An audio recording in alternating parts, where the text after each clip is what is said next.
오늘 말씀은 이경은 집사님께서 봉독해 주시겠습니다.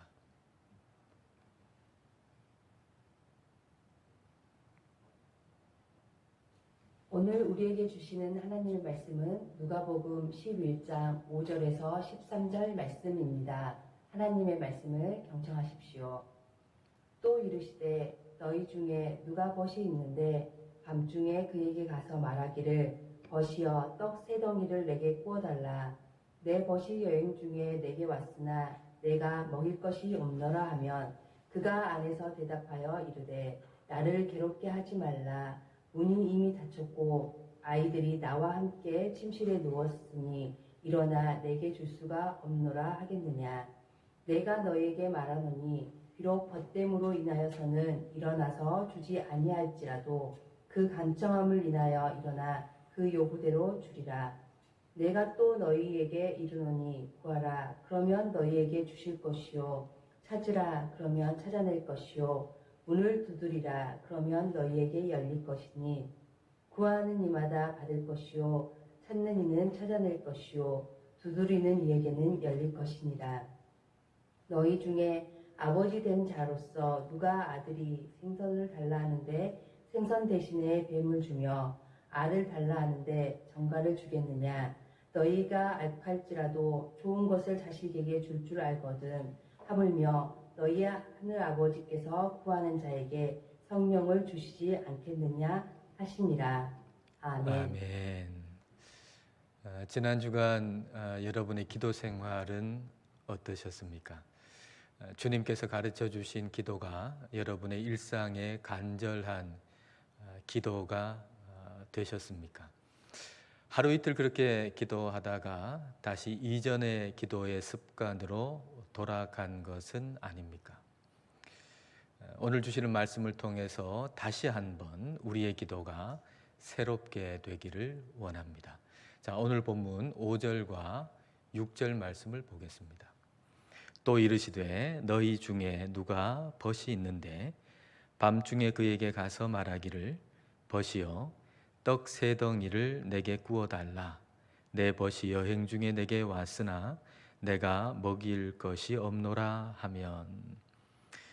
예수님께서는 기도할 때 이렇게 하라라고 말씀해 주신 다음에 또다시 기도에 대한 이야기를 이어가시기 위해서 바로 이 이야기를 하시는 것입니다. 그 당시에 이스라엘을 포함한 중동 지역에는 나그네를 대접하는 관습이 있었습니다. 나그네를 환대하고 그리고 먹을 것을 제공하는 것이 선택이 아니라 필수인, 반드시 그렇게 해야만 하는 그런 관습이 있었습니다. 그러니까 나그네가 왔음에도 불구하고 그를 환대하지 아니하면 그것은 그 동네 사람들에게 저 사람은 기본도 안 된 사람이라고 손가락질을 받을 수밖에 없는 그런 문화였습니다. 그런 동네에 한 사람이 살고 있었죠. 그 사람한테 밤 늦게 친구가 찾아왔습니다. 여행 중인 친구, 나그네죠. 근데 이 나그네를 집으로 맞아들였는데 보니까 먹을 게 없어요. 이 친구한테 내어놓을 음식이 없는 겁니다. 그래서 그 동네에 있는 친구를 찾아가죠. 그리고 그 친구한테 이제 이야기를 하는 겁니다. 바깥에서 여보게 지금 이 시간에 나한테 친구가 찾아왔는데 내 친구한테 그 나그네에게 먹일 것이 없다네. 그래서 떡 세 덩이만 구워주게. 이렇게 이야기를 한 겁니다. 그랬더니 이제 그 집안에서 어떤 반응이 있었을까요? 자, 7절 말씀을 보겠습니다. 그가 안에서 대답하여 이르되 나를 괴롭게 하지 말라. 문이 이미 닫혔고 아이들이 나와 함께 침실에 누웠으니 일어나 내게 줄 수가 없노라 하겠느냐. 여기 우리 이제 개역 개정판에 보면 너에게 줄 수가 없노라 하겠느냐 이렇게 번역이 되어 있습니다. 의문문 형식으로 되어 있죠. 너에게 줄 수 없노라 하겠느냐. 그러면 이게 어떤 의미로 받아들여집니까? 너에게 줄 수가 없노라 라고 말할 수가 있겠느냐? 그럴 수가 없다. 그렇게 말할 수는 없다. 라는 의미로 우리는 이해하게 되죠. 그런데 개역개정이 아닌 다른 번역들을 보면 평서문으로 번역이 되어 있어요. 지금 너무 늦었으니까 너에게 이걸 네가 요청하는 것을 줄 수 없노라 라고 말할 것이다 라고 번역이 되어 있습니다. 둘 다 가능합니다. 근데 어떻게 번역하느냐, 어떤 것을 7절을 어떻게 받아들이느냐라고 하는 데 따라서 8절의 의미가 조금 달라질 수가 있습니다. 자, 8절을 여러분 보십시오. 내가 너희에게 말하노니 비록 벗됨으로 인하여서는 일어나서 주지 아니할지라도 그 간청함을 인하여 일어나 그 요구대로 주리라. 7절을 평서문으로 읽으면 8절의 의미는 이렇습니다.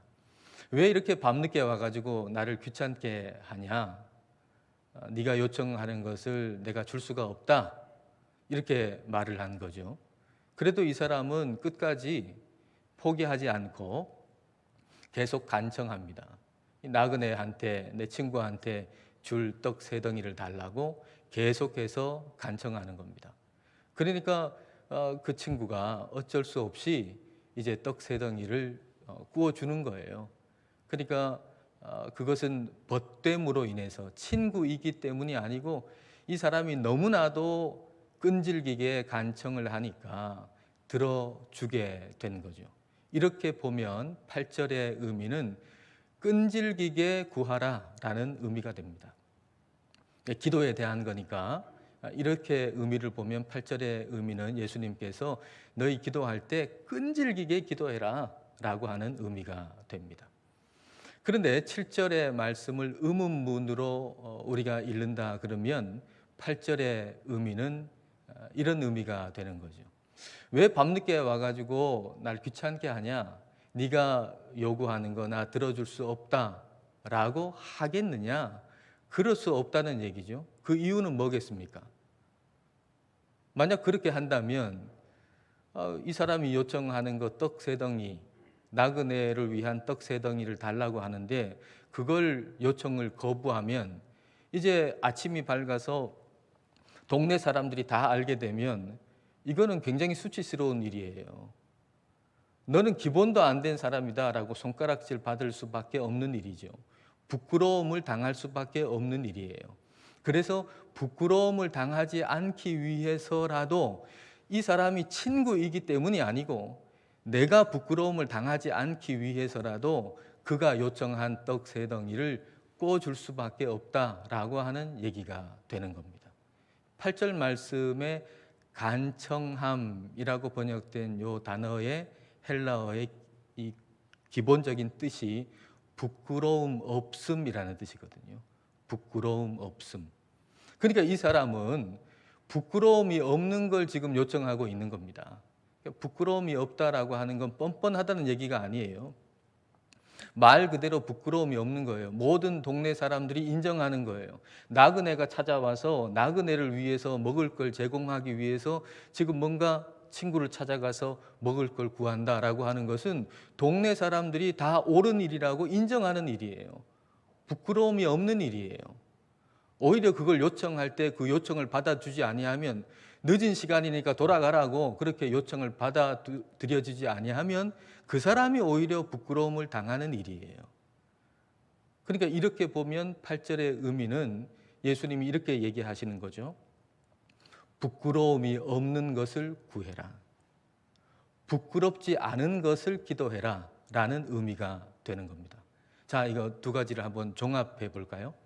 이 사람이 그 늦은 시간임에도 불구하고 늦은 밤에 친구를 찾아가서 어떻게 그렇게 끈질기고 당당하게 떡 3덩이 구워달라고 요청할 수 있었을까요?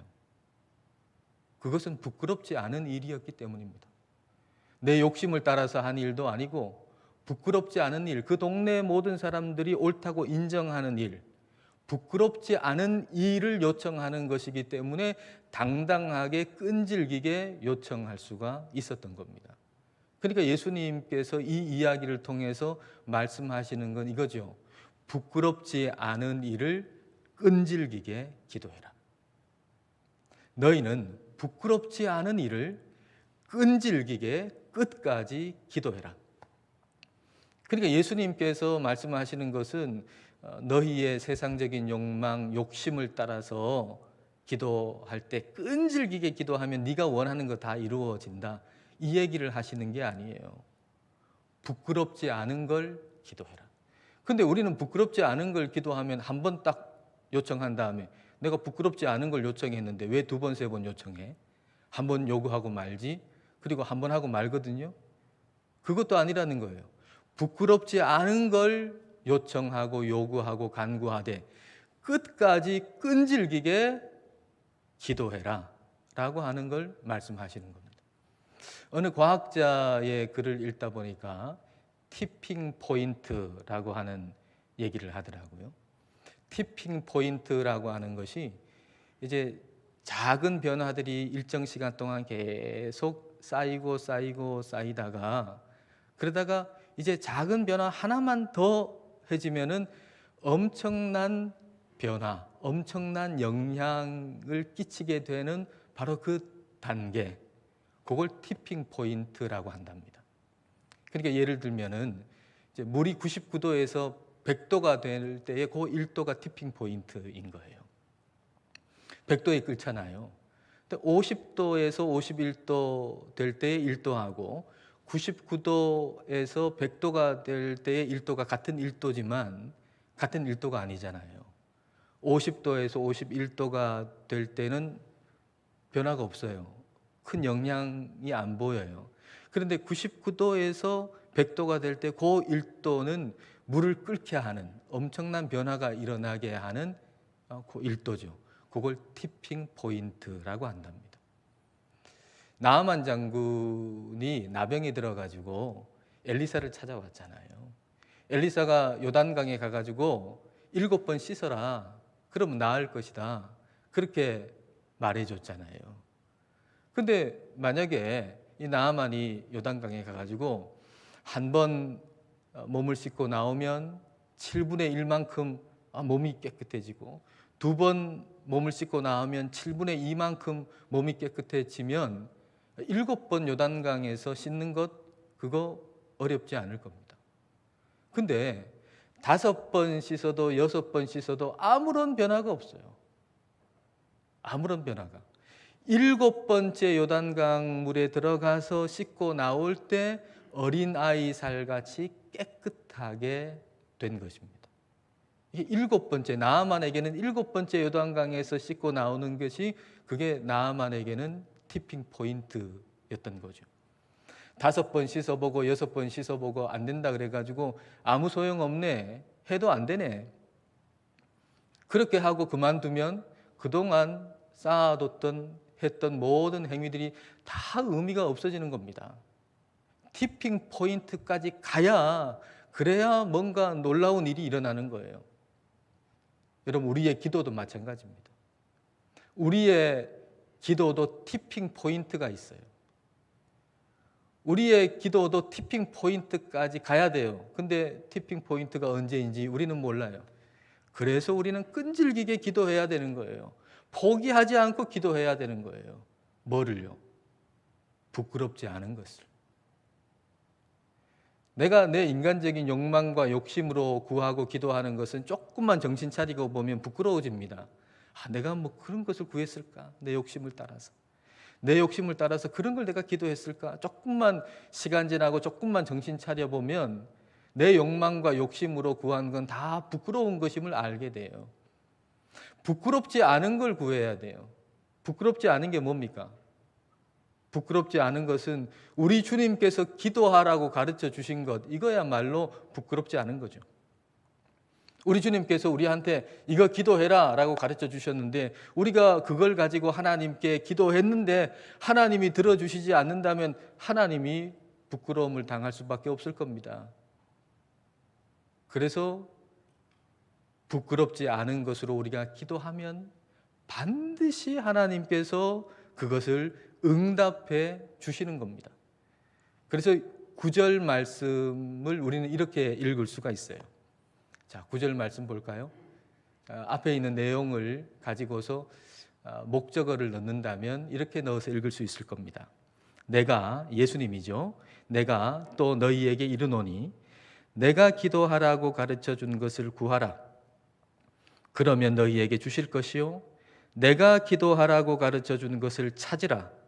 그러면 찾아낼 것이요. 내가 가르쳐 준 기도의 문을 두드리라. 그러면 너희에게 열릴 것이니. 구하라, 찾으라, 문을 두드리라 라고 하는 이 동사의 시제는 한 번 행동을 의미하는 시제가 아니고 계속해서 반복되는 것을 의미하는 시제거든요. 그러니까 구하라 라는 이 말은 계속 구해라. 찾으라 라고 하는 말은 계속 찾으라. 문을 두드리라 라고 하는 얘기는 계속 문을 두드리라 라고 하는 거예요. 무엇을요? 부끄럽지 않은 걸, 하나님께서 가르쳐 주신 것을, 이걸 기도해라. 우리 예수님께서 이걸 기도해라 라고 하신 그 기도를 계속해서 끈질기게 구하고 찾고 문을 두드리라.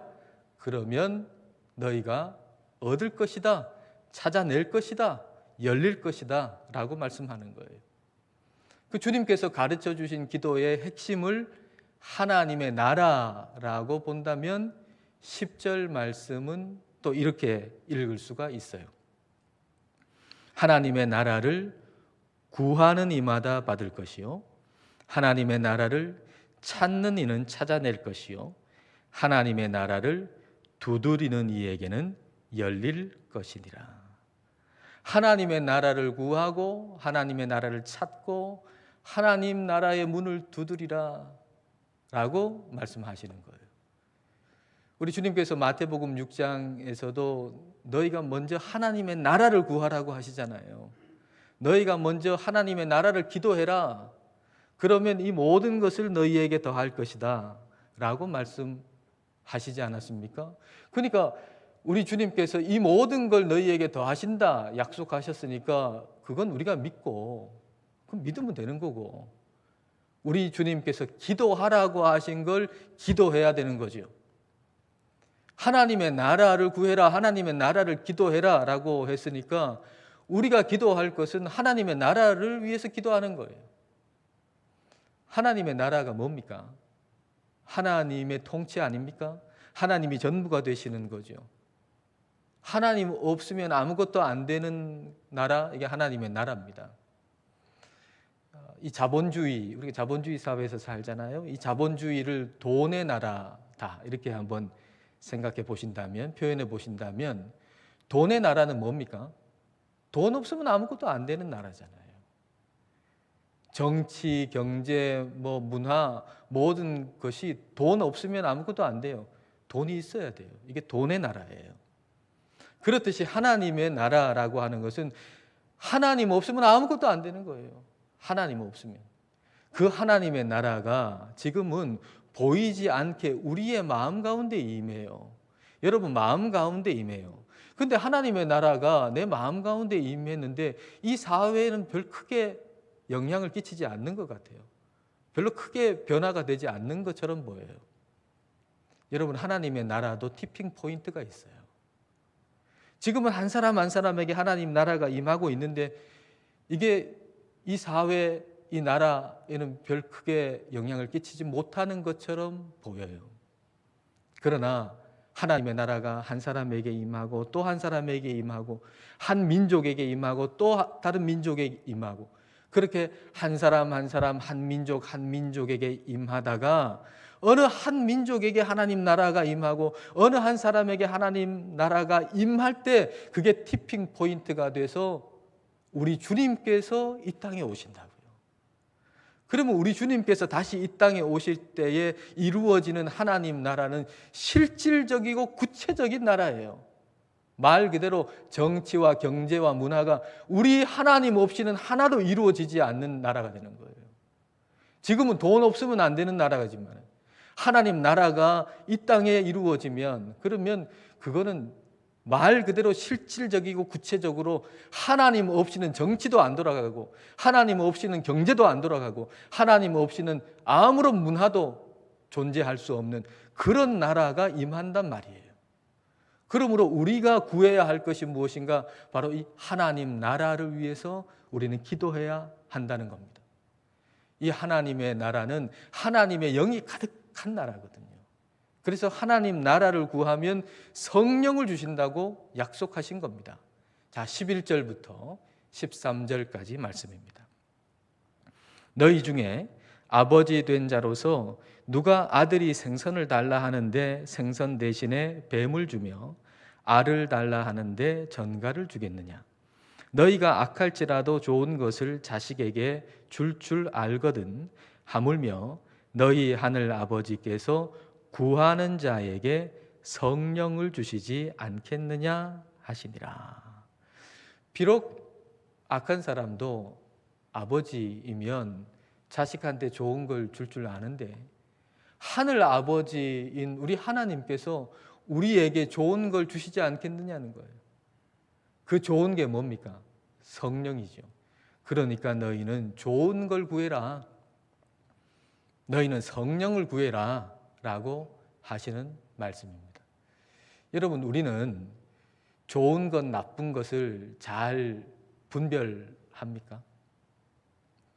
여러분은 좋은 것과 나쁜 것을 잘 분별하고 구분합니까? 선악을 알게 하는 나무의 열매를 먹기 전에 사람은 이걸 잘 분별했어요. 하나님이 좋다고 하시는 걸 좋은 것으로, 하나님이 나쁘다라고 하시는 걸 나쁜 것으로 잘 분별하고 선택했어요. 그런데 선악과를 따먹은 다음에 인간은 이걸 잘 분별을 못해요. 좋다고 선택했는데 나중에 알고 보니까 이게 나쁜 것이 돼 있어요. 별로 좋지 않다고 여겼는데 나중에 보니까 이게 또 좋은 거예요. 그러니까 좋은 것이 계속 좋은 게 아니고 나쁜 것이 또 계속 나쁜 것도 아니에요. 이걸 깨달은 사람을 세상 사람들은 현자라고 그러죠. 현명한 사람이라 그래요. 여러분 잘 아시는 이야기가 있지 않습니까? 중국 변방에 한 현자가 살았잖아요. 이 현자에게 아들이 있었는데 이 아들에게 말이 있었어요. 좋은 말이. 그 말이 집을 뛰쳐나가가지고 저 오랑캐가 있는 곳으로 가버렸어요. 그러니까 사람들이 뭐라 그래요? 참 불행한 일이라고. 그 좋은 말이 저 떠나갔으니 잃어버렸으니 얼마나 불행한 일이냐고. 그랬더니 이 사람이 얘기하죠. 이 일이 복이 될지 누가 알겠는가. 근데 얼마 후에 몇 달 후에 이 말이 암말을 한 마리 데리고서 집으로 돌아온 거예요. 그러니까 사람들이 야, 이 행운이다. 아, 행운이다. 그러니까 이 사람이 또 얘기했다죠. 이 일이 화가 될지 누가 알겠는가. 그런데 얼마 후에 그 아들이 그 암말을 타다가 말에서 떨어져 가지고 다리를 다쳤잖아요. 아, 사람들이 참 불행이다, 안 됐다. 그럴 때에 또 이 사람이 또 말했다지요. 이 일이 복이 될지 누가 알겠는가. 근데 얼마 후에 오랑캐가 쳐들어와 가지고 전쟁이 일어나 가지고 그 동네의 건장한 청년들은 다 징집돼서 전쟁터에 가서 대부분 죽었는데 그 아들은 다리를 다쳐 가지고 아버지를 모시고 살았다라고 하는 그런 얘기 아닙니까? 여러분, 이 세상의 일들이라고 하는 게 다 이래요. 일시적인 거예요. 유한한 거예요. 그래서 지금 좋아 보이는데 영원히 좋은 건 없어요. 지금 나빠 보이는데 영원히 나쁜 것도 없어요. 병든 거, 시험에 떨어진 거, 내가 원한 것이 잘 안 된 거, 지금은 좋지 않은 것처럼 보이지만 그게 영원토록 좋지 않은 것이 아니에요. 그 일로 인해서 좋은 일이 생길 수 있습니다. 건강한 거, 시험에 합격한 거, 내가 원하는 것이 이루어진 거, 이거 지금은 좋아 보이지만 영원히 좋은 것도 아니에요. 그 일로 인해서 좋지 않은 일이 일어날 수 있어요. 이것만 깨달아도 세상 사람들은 그 사람을 현자라 그래요. 현명한 사람이라 그래요. 지혜로운 사람이라 그래요. 근데 저와 여러분은 현자가 아닙니다. 저와 여러분은 신자입니다. 현자를 뛰어넘은 신자예요. 저와 여러분은. 왜요? 성경을 믿기 때문에. 성경이 뭐라고 말씀하시죠? 성경은 우리에게 가르쳐 주세요.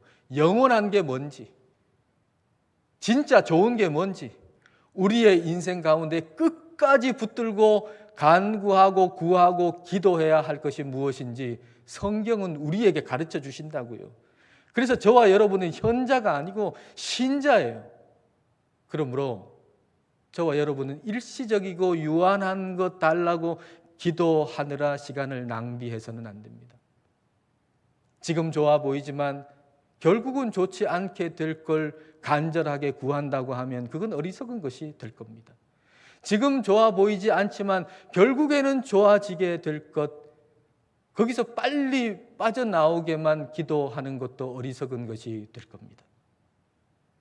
우리 주님께서 기도하라고 하시는 것, 우리 주님께서 좋다고 하시는 것, 하나님의 나라와 성령을 끈질기게 끝까지 구하고 기도해야 되겠습니다. 이번 한 주간도 그렇게 주님께서 가르쳐 주신 기도로 승리하시는 저와 여러분이 되시기를 주님의 이름으로 축복합니다. 기도하시겠습니다. 이 시간 우리 가만히 한번 생각해 보십시다. 우리가 지금 일시적이고 유한한 것을 구하고 있지는 않은지 말입니다.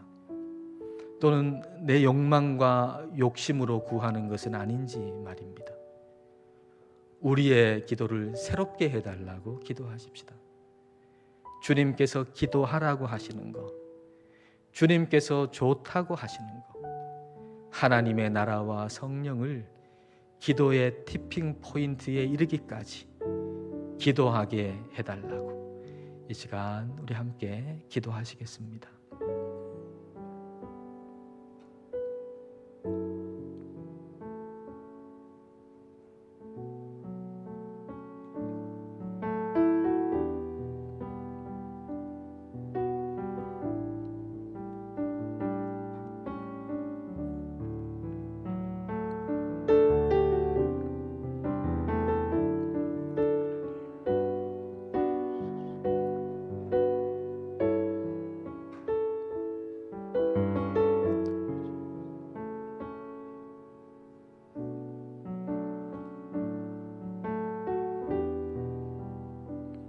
하늘에 계신 우리 아버지, 이 세상의 악한 아버지도 자녀에게는 좋은 것을 줄 아는데 하물며 하늘 아버지께서 구하는 자에게 성령을 주시지 않겠느냐는 말씀을 저희가 오늘 받았습니다.